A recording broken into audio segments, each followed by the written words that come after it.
Hello. Next, we'll have a forum on how women govern. It will be moderated by Professor Tracy Osborn, who is an associate professor in the Department of Political Science at the University of Iowa. Her research on women in politics in U.S. state legislators, Congress, and political behavior. Her recent book, How Women Represent Women, Political Parties, Gender, and Representation in State Legislators, examines how Democratic and Republican women represent women's issues under different legislative conditions. She has a number of articles published in many journals, including Political Research Quarterly, American Politics Research, and Politics and Gender. She was also in 2012 named a Dean Scholar by the College of Liberal Arts and Sciences at the University of Iowa.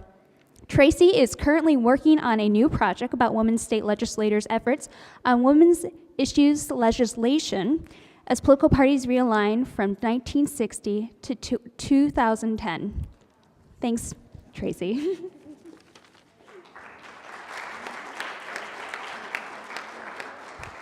Hi there, I am also quite loud, so I'm guessing that you can hear me, but can you? Okay. Welcome. Thank you so much for sticking around this afternoon for our panel, When in Office, How Do Women Govern?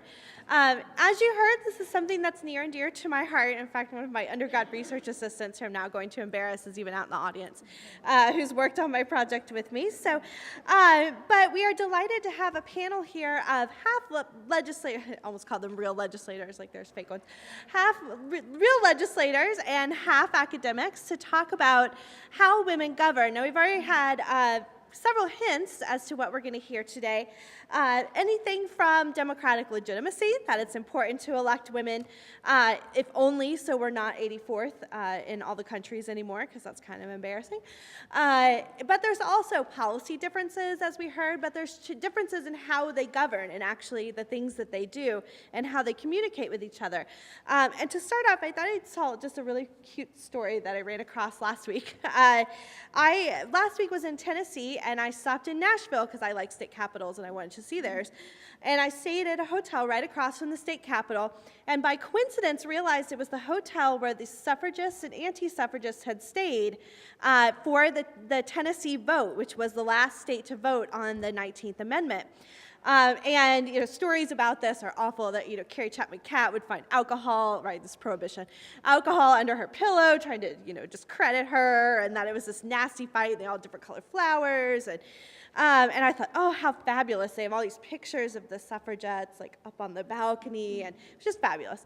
And I was feeling so good after I left the legislature, and I came back to the hotel, and they said, "Do you want to see our men's room?" And I said, well, not really, but they said it's a very famous men's room, and as long as there's not any men in there, we'll take you. So, all right. So I went downstairs on this tour of the men's room, and apparently they shoot many music videos there. Miley Cyrus has shot a music video. It's a big deal. And the first thing I noticed, though, when I went into this men's room was that there was a telephone in it, and it had a big shine station. It was right next to the telephone. So I picked up the phone. I said, "Where does this go?" And they said, "The Capitol." And it used to be that men could go into this hotel, be in the men's room, and there was a direct line into the Capitol, so they could keep track of what was going on in the legislature. And then, of course, I went next door to the ladies' room, and there's no telephone in there. So it's kind of an interesting juxtaposition of thinking, it's been this far to even get women to have the right to vote, yet we still have these interesting symbols of, a telephone in the men's room, and there's no telephone in the women's room to go to the Capitol. And so that sort of leave you with that as we get started. So we have decided to reverse the order from this morning and start with the legislators. And graciously, Nancy Becker has agreed to go first. Nancy Becker was first elected in 1994 to District 9 in the Iowa Senate. She's serving currently her 5th and final term in the Iowa Senate. During her years of service, she's been on 15 different committees, and she's also served as Assistant Majority Leader and Assistant Minority Leader.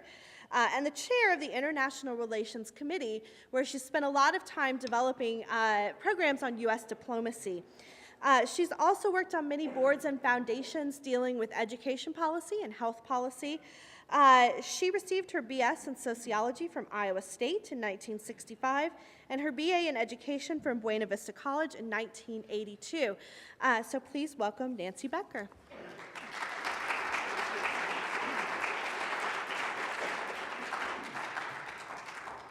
Thank you, Tracy, and thank you for having this event here today and for inviting me. Can you hear me? Yeah, I was one of those in the back going, can't hear ya. So I'm starting to sound like an old lady, and I'm not willing to admit I'm there yet. I really appreciated the invitation. I pondered it for a long time because I didn't know what our family Easter plans were going to be and whatnot. But when I finally realized it was going to work for me to come, I've spent a lot of time pondering and reflecting on the women that I've had the privilege of serving with in the Iowa Senate.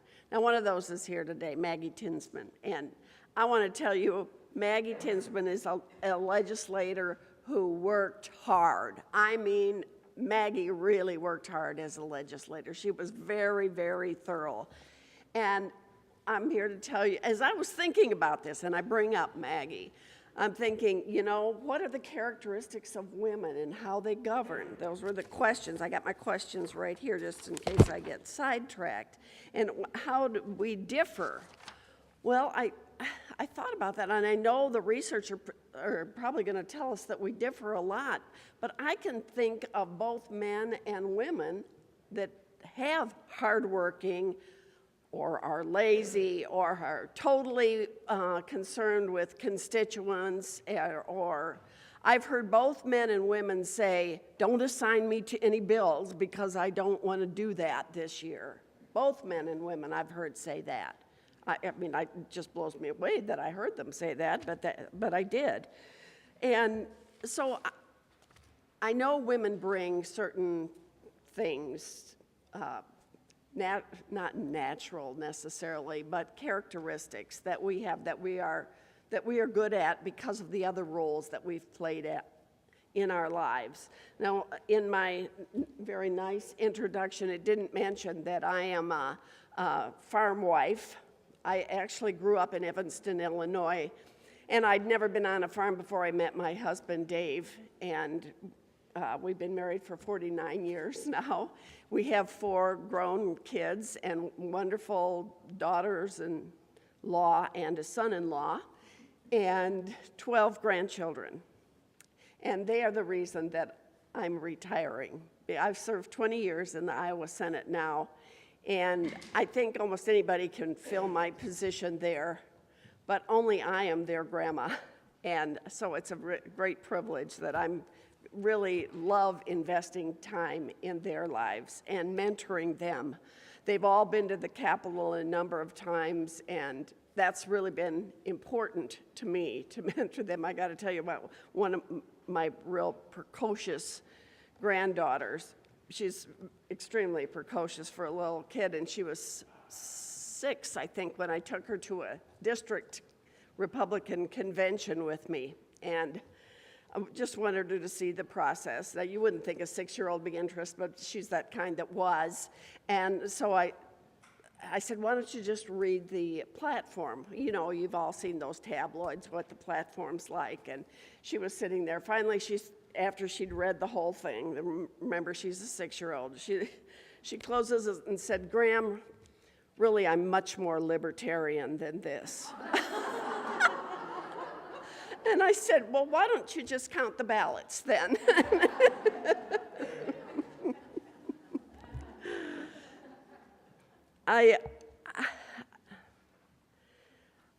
You know, as moms, a lot of us are moms, we bring certain skills. And as I was thinking about this, I was thinking about some of my mentors that I had when I came into the legislature.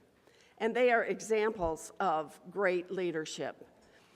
When I first went in, Elaine Zamoniak, many of you know Elaine, she was a wonderful mentor for me. She taught me so much about the process. She went out of her way to really mentor me, and I see that as women do that more than guys. I think the guys hate to admit they don't really know some stuff. And some of them will come to me. I'm kind of the grandma of the Senate now. The mom, oh, really? 5 minutes remaining. Oh, I'm sorry. I'm going to move on faster, but we do mentor. And Mary Newhouser and I walked every morning. We lived on the Skywalk, and we walked. I learned so much from those walks, and she mentored me in that way.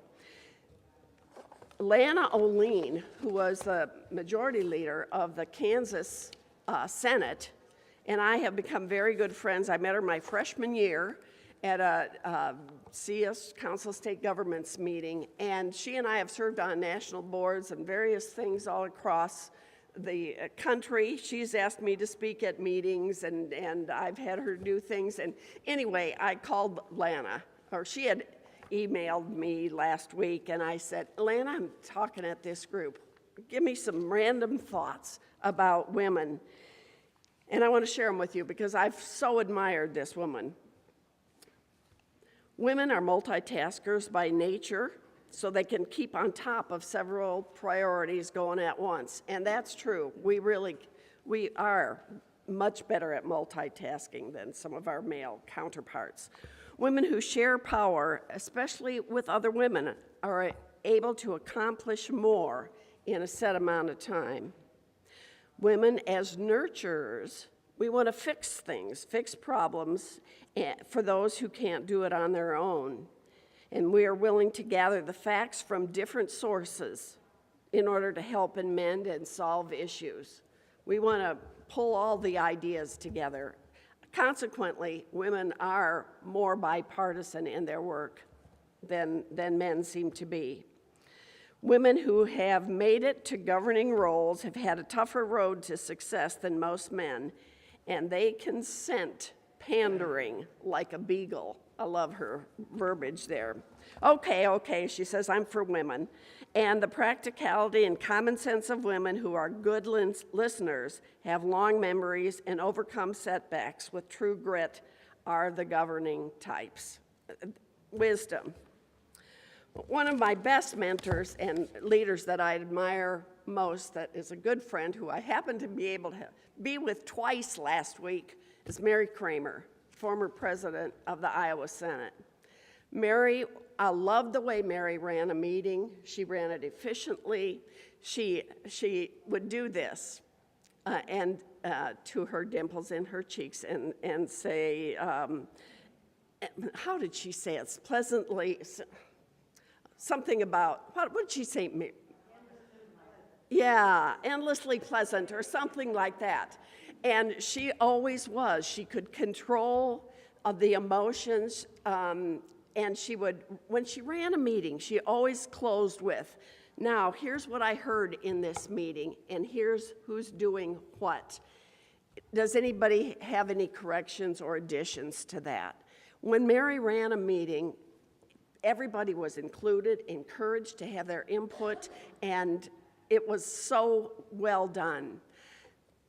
Mary was appointed by George W. Bush to be ambassador to Barbados, and I thought, I have not read Mary's book. So last week, I went out, Barnes & Noble was out, they didn't have it, and so I went to the half-price bookstore, and I was so excited to get Mary's book. I want everyone to read this book because it really is a wonderful example of terrific leadership. It's called More Than a Walk on the Beach, and it's Mary journaled while she was the ambassador there. And there's just so many examples of good leadership and good, endlessly pleasant, that's right. So she never lost her cool. Endlessly pleasant, and it served her so well. She was not afraid to admit making a mistake. And you can read about some very humorous and poignant situations that she was in that. So I would encourage you to buy Mary's book, even if you go to a secondhand bookstore, or I'm sure they have it on Amazon online. But being in the Senate has been a marvelous opportunity for me.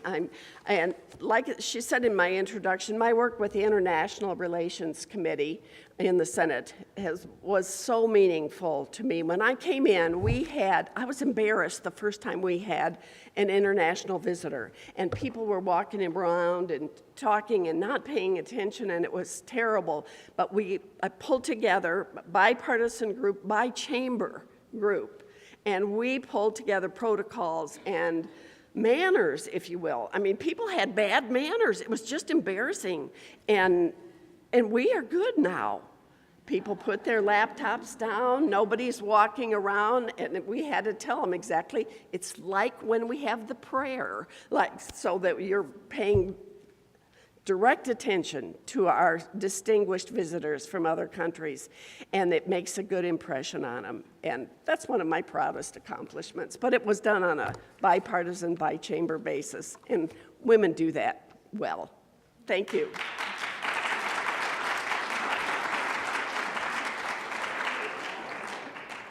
Our next speaker is Sally Stutzman, who currently represents Iowa House District 77.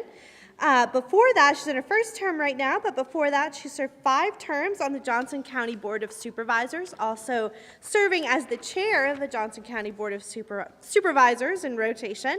She also worked for the Iowa Department of Human Services. She's done a lot with adoption, particularly. And she's an active community member. There's almost too many boards for me to list here, but I'll give you a brief overview. The Regional Economic Development Summit, the Transportation Policy and Technical Advisory Committee, the Department of Human Services Council, which looks like it's quite a long commitment, and also Council for Agricultural Research Extension. But I will let her tell you a little bit more about her experience now.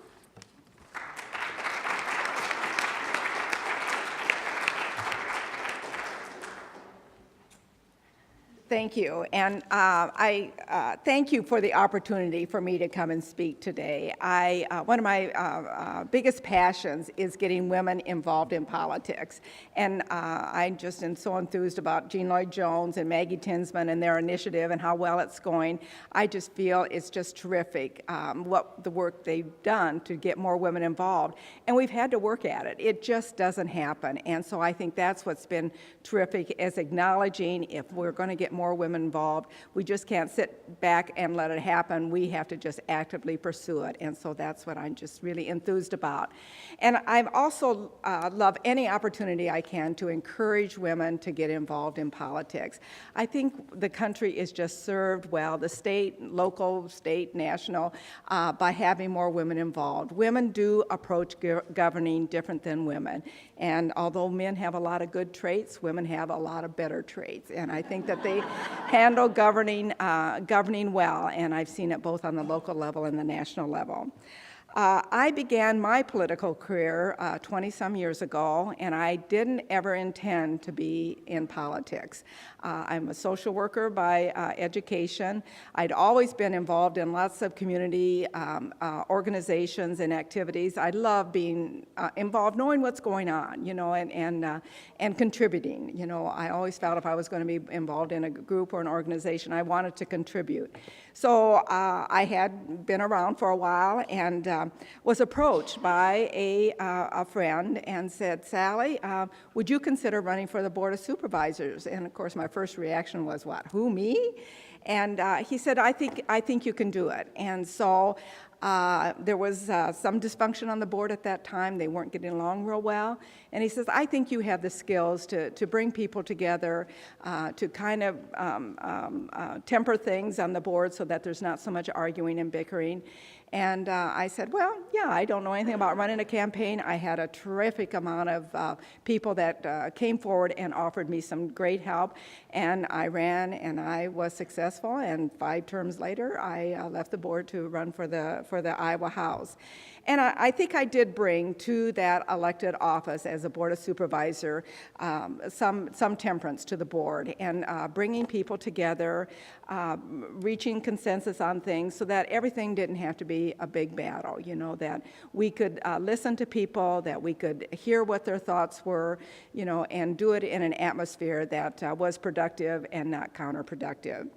So I love being on the Board of Supervisors. I was on for 5 years, and then redistricting happened. And so I looked at the district map, and other people looked at the district map, and they said, Sally, this district is made for you. You need to run for the Iowa House. The district I have is southern and western Johnson County. I live south of Iowa City, about 7 miles. My husband and I, we farm, and it's a pretty rural district, although we have two of the largest growing communities outside of Iowa City and Coralville, North Liberty and Tiffin in my district. It's pretty rural, and it's been a good fit. I tell people I'm from Johnson County, and there is more to Johnson County than Iowa City and Coralville, and I'm an example of that. So I proudly represent House District 77 in the Iowa House.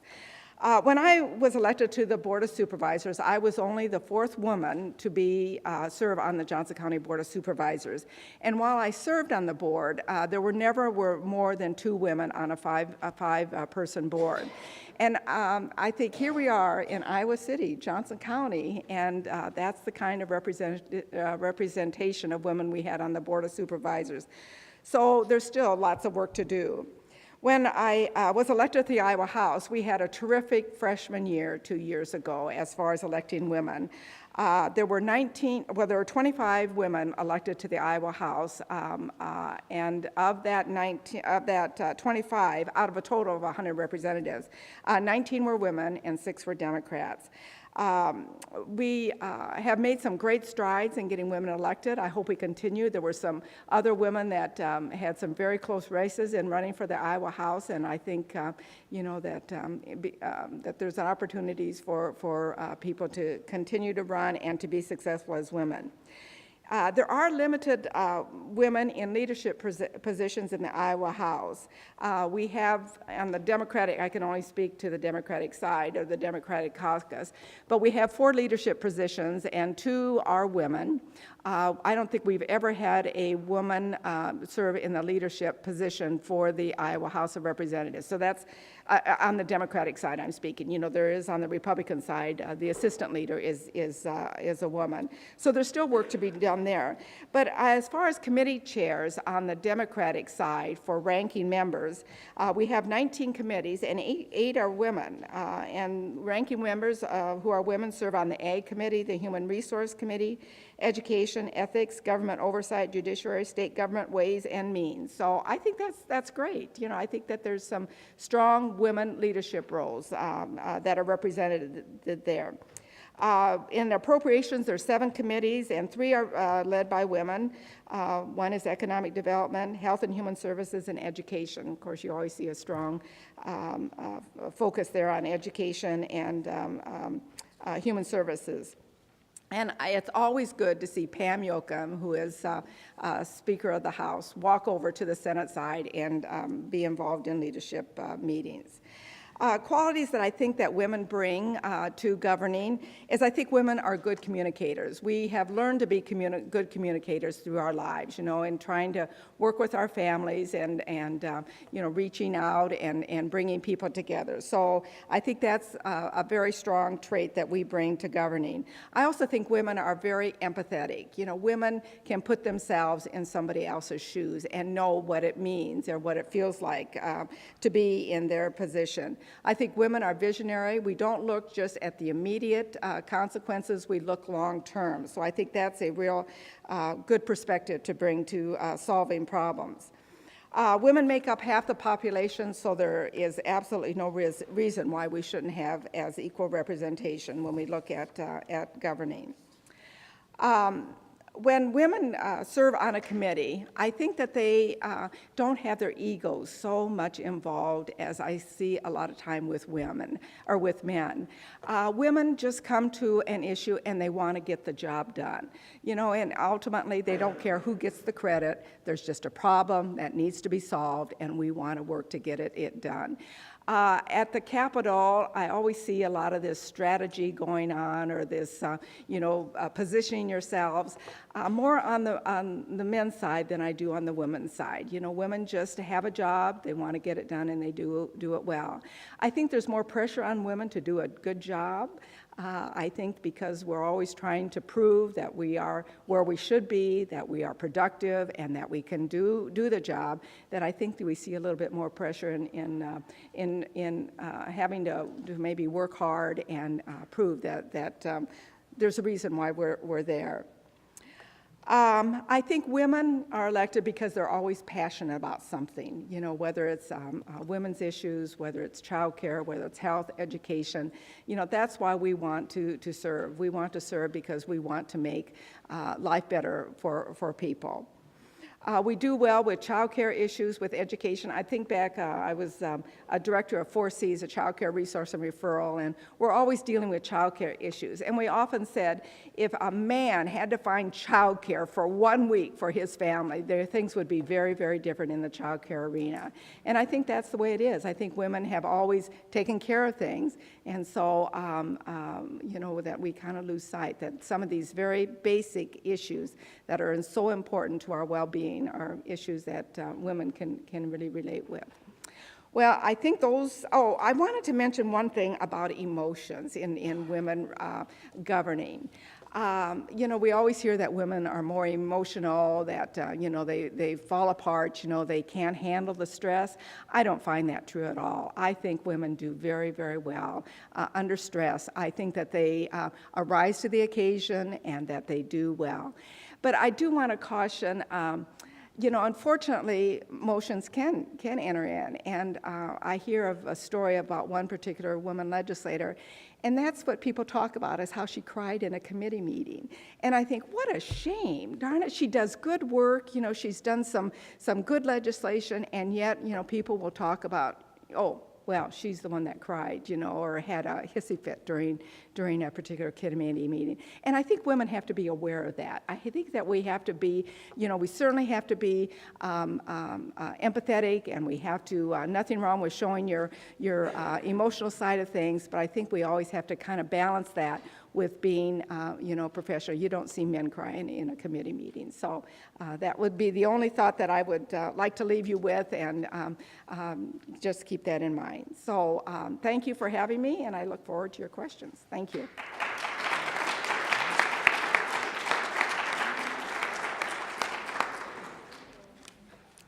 Thank you very much. Our next speaker is Catherine Pearson from the University of Minnesota. Catherine is an associate professor of political science there. She received her PhD from the University of California, Berkeley. She's a specialist in American politics, particularly the politics of Congress and women in politics. And her work has appeared in many political science journals. She also has a forthcoming book called Party Discipline in the House of Representatives. Important for our purposes here, Catherine serves on the board of Women Winning in Minnesota, and she also worked on Capitol Hill for 5 years as a legislative assistant. Welcome, Catherine.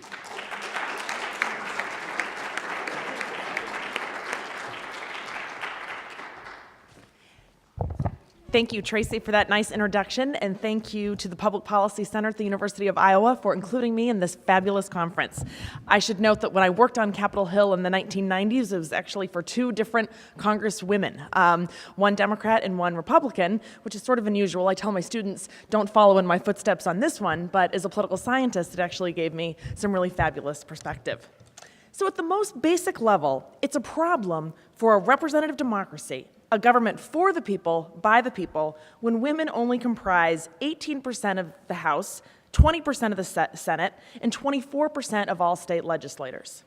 Women's underrepresentation means that the diverse range of women's perspectives and women's voices are underrepresented in the deliberative process and in the policymaking process. And so today, I want to touch on some gender dynamics surrounding substance and style in my brief remarks. So many political scientists, including some in this room, have asked how women substantively represent women in the policymaking process. So how do women act on behalf of other women? And although As many have pointed out, men and women legislators certainly share many important similarities, and although every legislator is unique, systematic analysis across time of all members of Congress and state legislators finds that women are more likely to champion and support issues that disproportionately affect women, such as women's economic equity, women's health, childcare, domestic violence prevention. We've heard a lot about these issues already, but political science research that looks at bill sponsorship, that looks at bill co-sponsorship, that looks at committee action, that looks at voting, that looks at floor speeches, that looks at amendments, that looks at the various components of the legislative process really supports a lot of the great anecdotes that we've heard today. Now, I should also add that this systematic analysis controls or uses statistical methods to take into account the type of districts that these legislators represent. So, although it is true that women are more likely to represent liberal districts, and that's actually on both the Republican and Democratic side, although that's changed in recent years, it is still true that even taking these factors into account, women are more likely to champion women's issues. So the big increase in the number of women in the House of Representatives after the so-called Year of the Woman in 1992, when the number of women in the House rose from 29 to 47, was accompanied by a significant amount of legislative activities on issues prioritized by the bipartisan Congressional Caucus for Women's Issues. And many scholars have written about this. In 1993 and 1994, the Congress passed numerous pieces of legislation to create and expand women's health programs, combat domestic violence, expand access to abortion services, provide for family and medical leave, and increase child care spending. And this is at a time when on many of these issues, not all, but on many of them, the Congressional Caucus for Women's Issues worked very well on a bipartisan basis. It had a Democratic co-chair and a Republican co-chair. For part of this time period, I actually worked for the Republican co-chair, and she was extremely active championing these issues. But over the past several years, as partisan polarization has increased in the U.S. House of Representatives, there has been a growing partisan gap. Now, we heard the numbers, the sort of not so encouraging numbers about women's representation, and Kira Sanbonmatsu showed terrific slides this morning noting that of the 79 women that currently serve in the House of Representatives, only 19 of those women are Republicans. And research shows that women in both parties are more likely to champion many issues that disproportionately affect women, but Democratic women have become more active on many of these issues. And on some of these issues, including abortion, family planning, women are very much divided along partisan lines. So, for example, if you count the speakers on the health care reform legislation, and the debate over abortion coverage, women on both sides of the aisle were disproportionately likely to go to the House floor and speak during this debate, but they were exactly divided along partisan lines. So women do bring new issues to the agenda, and some of these issues are not necessarily issues that men are hostile toward. They just may not have ever seen them as a problem.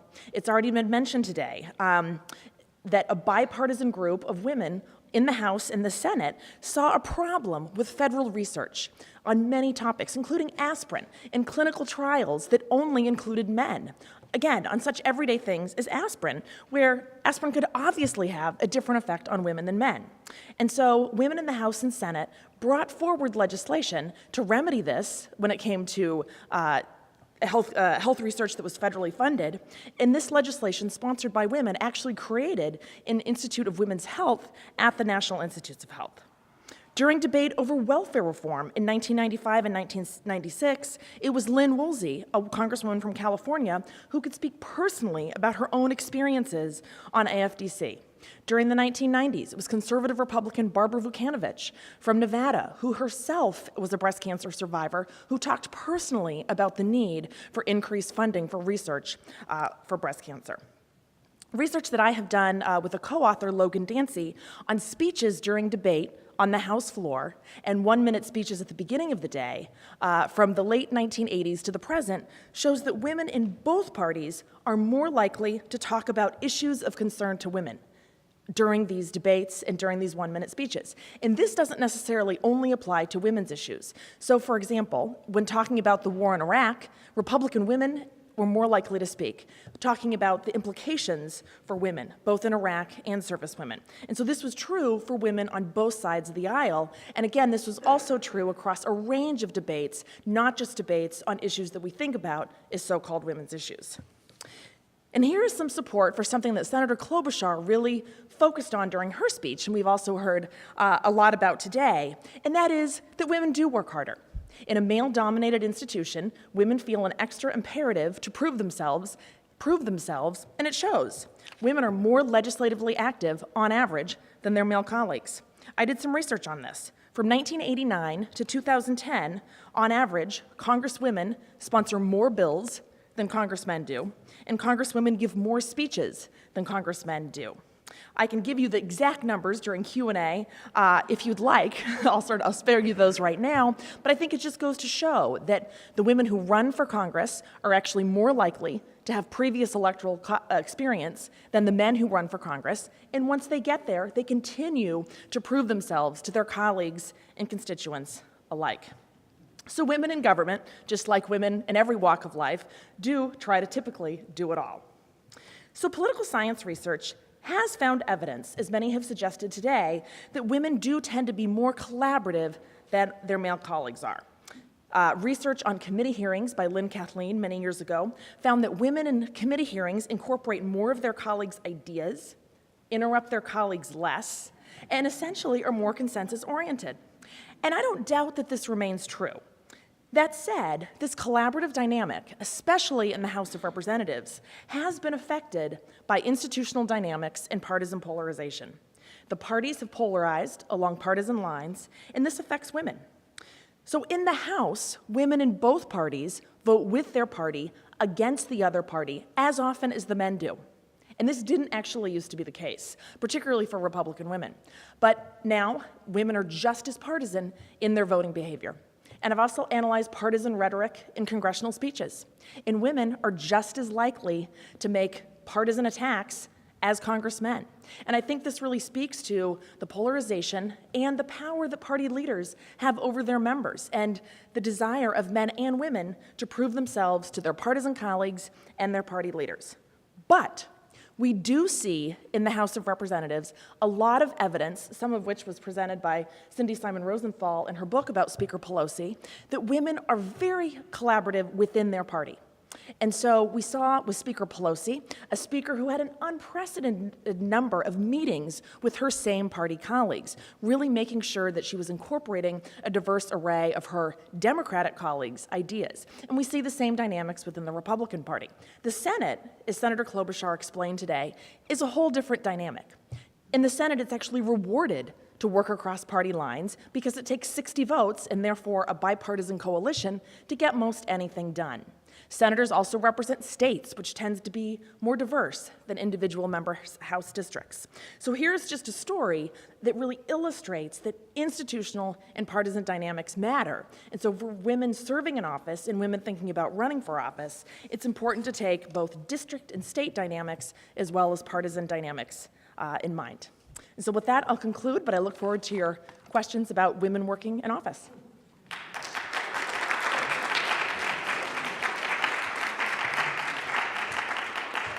Okay, great. Thank you, Catherine. Our final speaker is Julie Gallagher. Julie's joining us today from Penn State Brandywine. She's an associate professor of history there. She teaches classes on the United States, 20th century political history, women's and gender history, and African American history.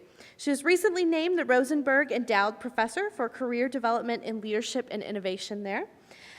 In her spare time, which I'm sure there's massive amounts of, she's a human rights activist who works for Amnesty International in Pennsylvania.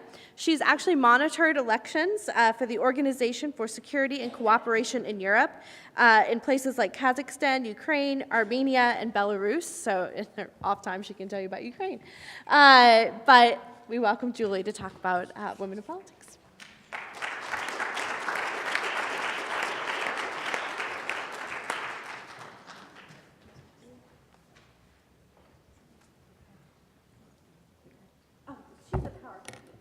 Yeah, no, it's up. This is the clicker. Okay. Well, I'd like to add my thanks to the Center for Public Policy and to everyone today. I have to say, I think I'm actually this close to running for some office. I'm all but convinced. It's just really inspiring to hear the personal testimonies of the significance of our democratic process and how deeply people take that experience and how committed you are to representing us in all these different forums. And so I might start with the school board. I'm committed to getting organic milk in my child's lunches, but that may be the cause that ropes me in. So thank you for your inspirations. I am a historian by training, and so this is a bit of a hybrid presentation here. And thinking about when in office, how do women govern? And I apologize for any redundancies, but I have to say, at the end of a very rich and comprehensive day, it's almost unavoidable because we have so much talent in the room. And I am probably citing half of the people in this room as well. So I'm going to pull up a slide here that I think is a reminder. We heard a little bit about this morning with Jennifer Lawless, but it's every time I go back to this website to check on the numbers, it's really depressing how the United States continues to drop in rank as far as the proportion of women in our national legislatures. And so we are 84th in 189 countries. And so we know that these aren't just numbers on the page. They have meaning. And so the question is, what is that meaning? And I'm going to try and flesh out just a little bit with a historical perspective. Here we know this again, but the numbers are really quite stark. When you look at out of close to 12,000 seats to have been held over the history of our country, 298 of those seats have been held by women. So I think there are moments to celebrate, and then there are moments to take this kind of an opportunity to reflect on how do we start to change these. And in a global context, we certainly know that we haven't yet to have a female president. All of North America has yet to have a female president, and that pales in comparison to almost every other region in the world. So, this is the context that we need to grapple with, and these are the details currently. We're just about to break the 100 mark, which I think is worth celebrating when we get there very soon. But as we just heard from Catherine, you know, these are still troubling numbers.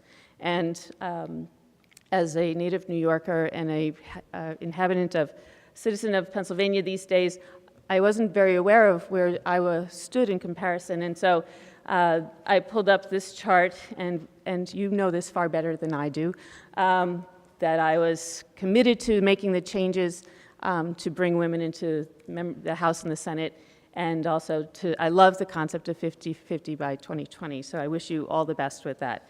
I will be cheering you on from Pennsylvania. So these are our contemporary numbers, but here's a little bit of the history.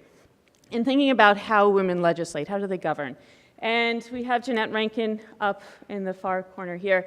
And in the beginning, there were so few women in Congress. Actually, Jeanette Rankin was elected from Montana before women actually had the right to vote nationally. We know that.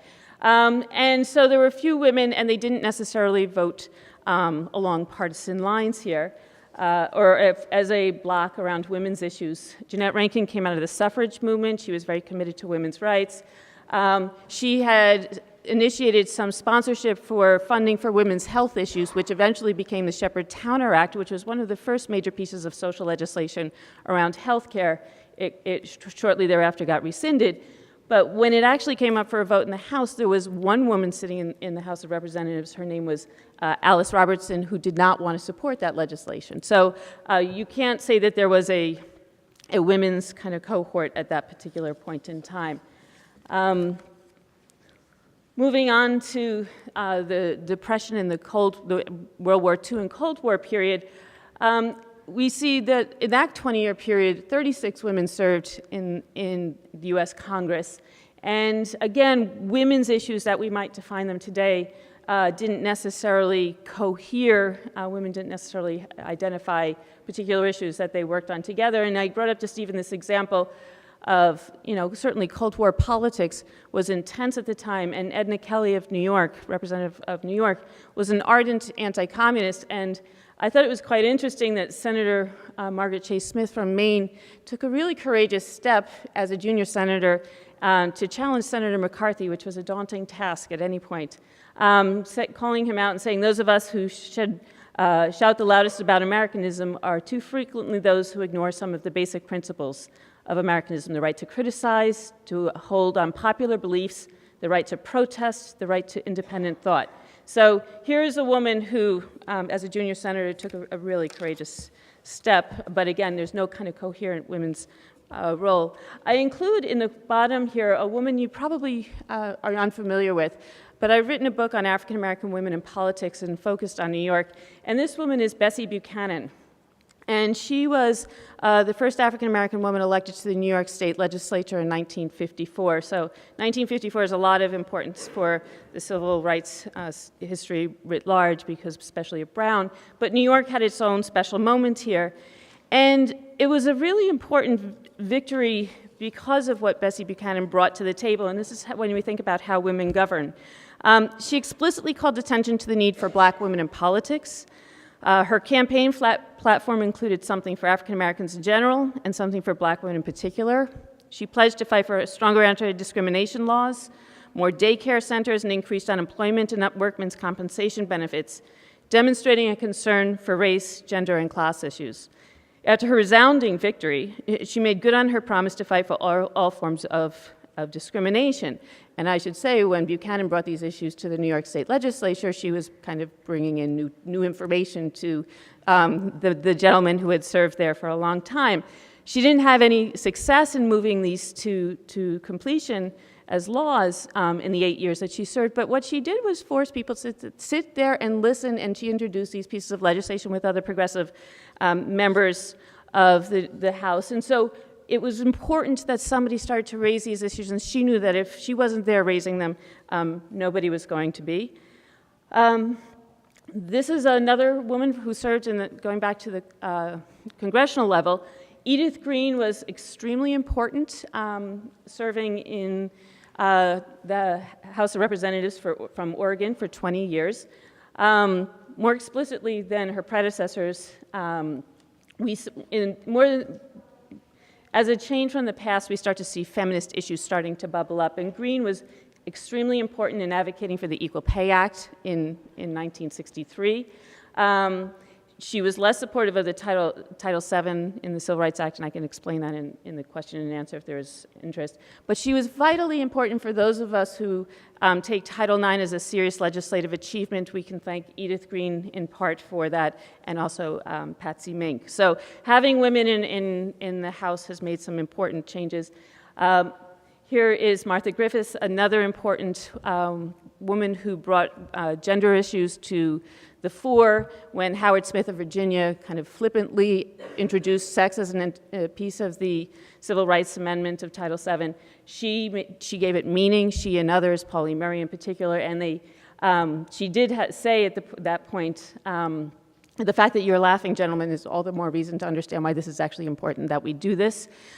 She called to task employers. One of her constituents brought an issue about discrimination in the airline industry, and she brought that personnel person in, and she said, you point out that you're asking a bona fide occupational exception that a stewardess be young, attractive, and single.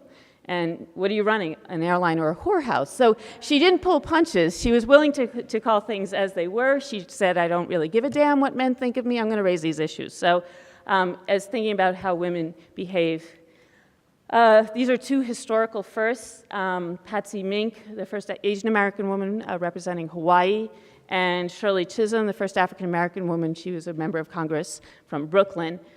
They both were integral in the kind of emergence of the feminist legislation that we saw coming through the 1960s and 1970s around women's education, around civil rights, around addressing concerns for women in poverty.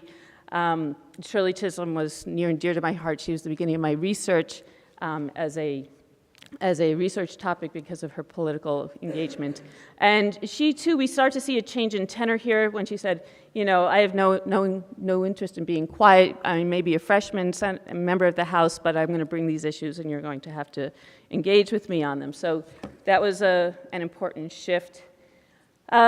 We just heard a little bit about the Women's Caucus in the House of Representatives, and I think I will abut right into Catherine's topics here, so I won't spend a lot of time, but we start to see the significance, and Landon Storrs mentioned this morning, the importance of grassroots activism, the pressure from outside the political structure, women's working in conjunction inside the political structure to kind of bring issues to the fore has been a kind of standard operating procedure for women in politics, and this was no different when we think about the legislative issues they accomplished, the Pregnancy Discrimination Prohibition Act, family medical leave, violence against women, and these things continue. As we know, these have been ongoing struggles, some of them. So I think I'm just about out of time and have run into the more contemporary issues, but having women in office, we know, matters. These kinds of pieces of legislation don't happen without women's bringing their voice. There's no essentialism to women's identity, but we are socialized in a culture and we carry certain responsibilities, and those come into the way we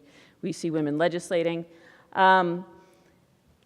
This is exactly what Catherine was just saying. Research on women in politics continue to confirm that women legislators make a difference, not only in the outcomes of policies, but in defining the legislative agenda and framing issues. And I think I'll just close with this, if I might.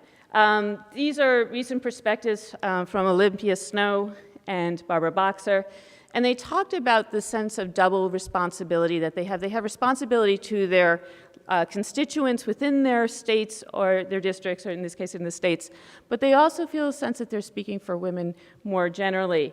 And this over and over again when you read sentiments from Patsy Mink to Shirley Chisholm to these two women.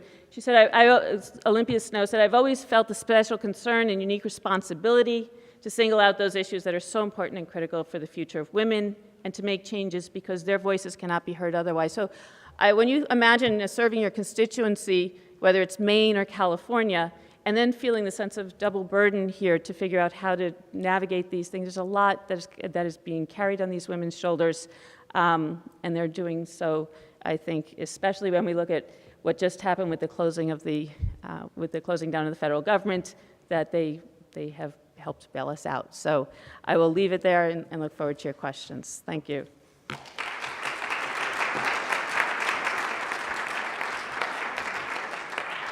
Great, thank you. I'm way shorter than Julie is. Thank you very much, Julie. All right, so we are going to start questions. Just a quick reminder, if you have a question, Leslie's going around with little cards, and you can write it on the card, and she'll bring it up here. So our first question is, what is your favorite example of a woman able to accomplish something legislatively that men couldn't? Anyone can start.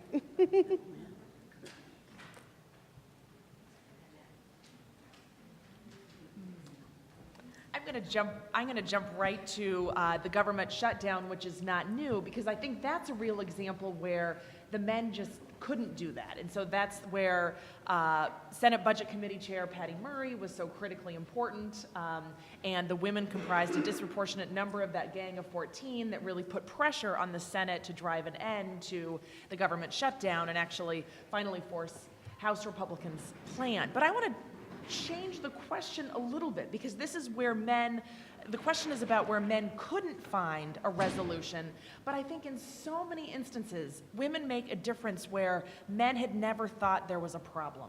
And that's where we see women make such a difference at the local level, at the state level, and in Congress, or on these issues that had just never occurred to men because they weren't because of the way society has been structured, dealing with some of these child care issues, long-term care issues, school playground issues, health issues, women's health issues. And so it's on those issues where we see women bringing these issues to the agenda, creating the Office of Women's Health at NIH and so many other examples, because men had just never thought of it. Now, in some cases, men are hostile to it, but more often than not, the men had just never thought of it. I can think of I can't exactly remember exactly what the bill was, but it was an ag issue. And the Republicans and Democrats were really fighting about this. And we have this thing called points of personal privilege. I lovingly refer to it as show and tell every morning. And sometimes it can get a little wild. And a Republican and a Democrat man were kind of battering back. You don't do it back and forth. You have to be recognized and all that, but they were really beating up on each other. I finally put on my light and said, look, there's entirely too much testosterone in this room. If you put Amanda Reagan and me in a room, we're gonna get this fixed right now. And they knew I was dead serious, and so was Amanda, and believe me, they got it fixed by the next day. Speaking of Amanda Reagan, when one of the big issues we dealt with last year in the legislature was health care reform, and it was going nowhere until Senator Amanda Reagan and Representative Linda Upmeyer got involved. And within, I think, 3 days, they got it worked out, they got it completed, and it was voted on and passed. So. Excellent. Julie, you have anything to add? You know, this is a really hard question because I tend to think historically, and there are so many points. I mean, the Civil Rights Act, having that sex discrimination piece in there, Title IX, thinking about the significance of the shift in higher education and also in high school, and how important education is and to all of us in society. You know, reproductive rights issues, women's health issues. It's really hard. I'm going to pass because I think it just is really a question of which piece of life I want to think about that I can identify women have made a difference. Thank you.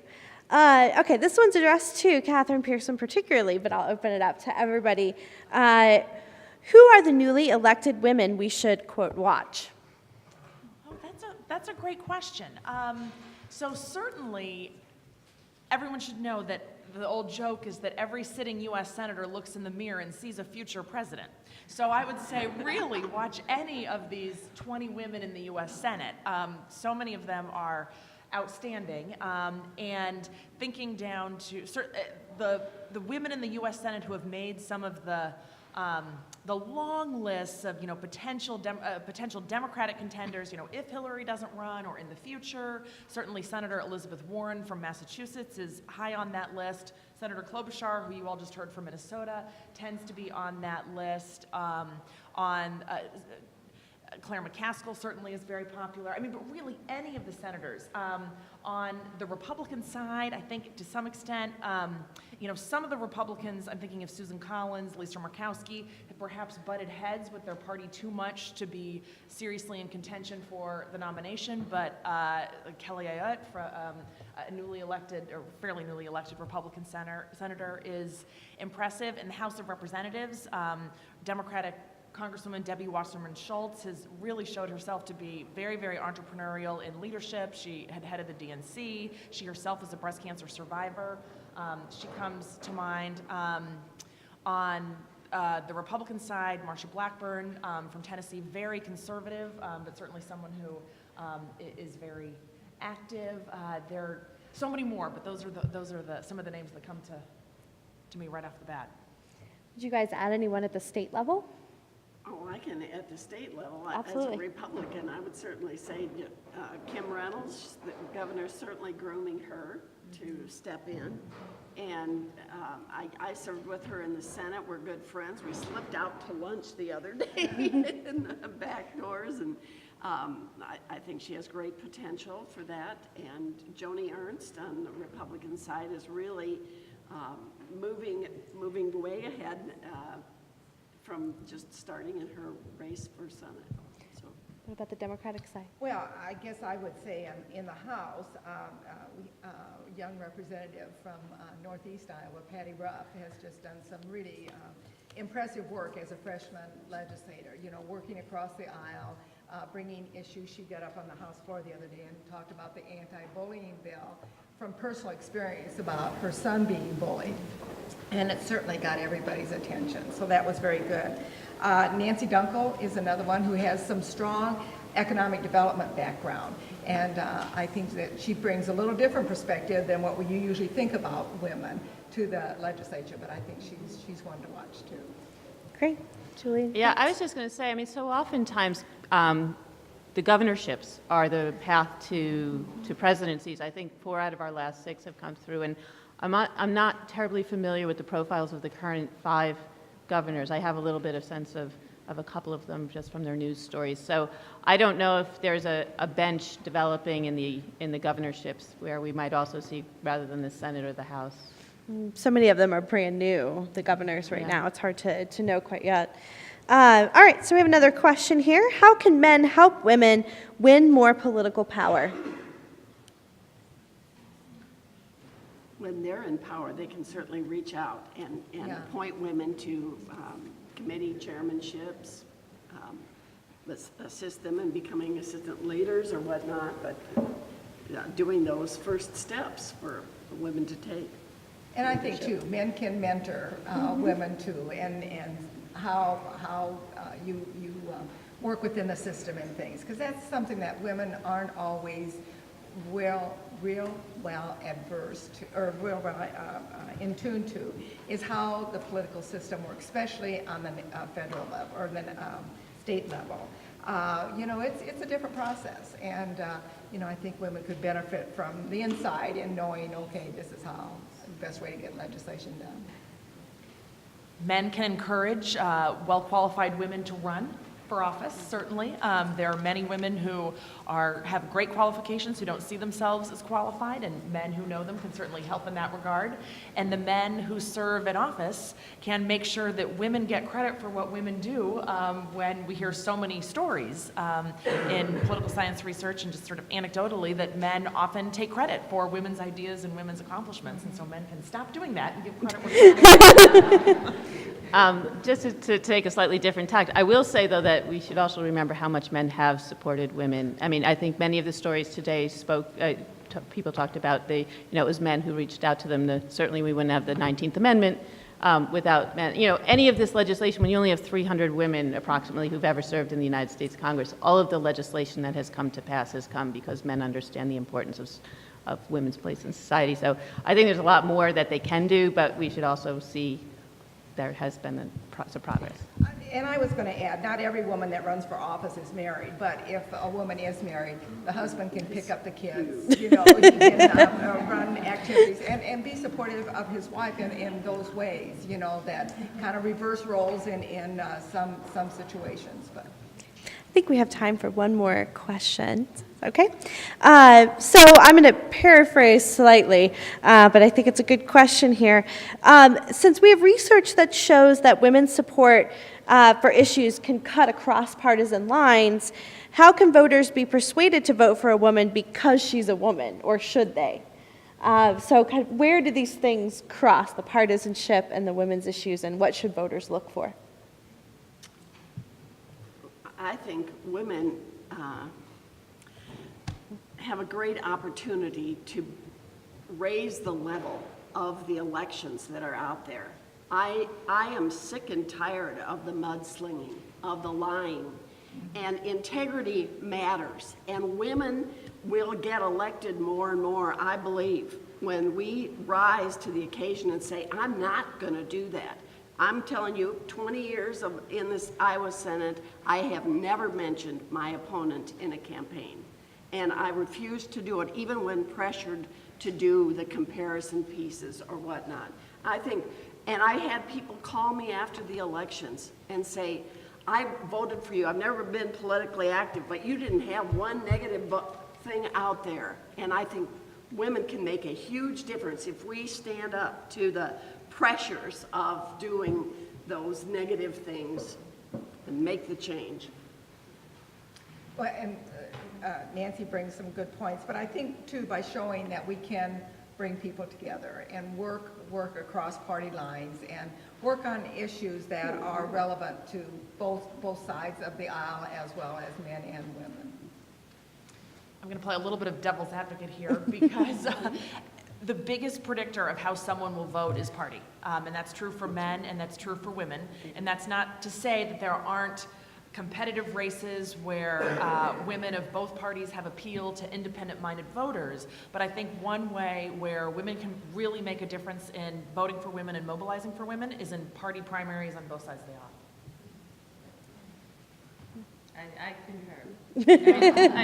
I do think, I mean, and having studied a lot on African American politics as well, I think that party trumps race, even in politics as well. So I think people's political ideology is very, very powerful.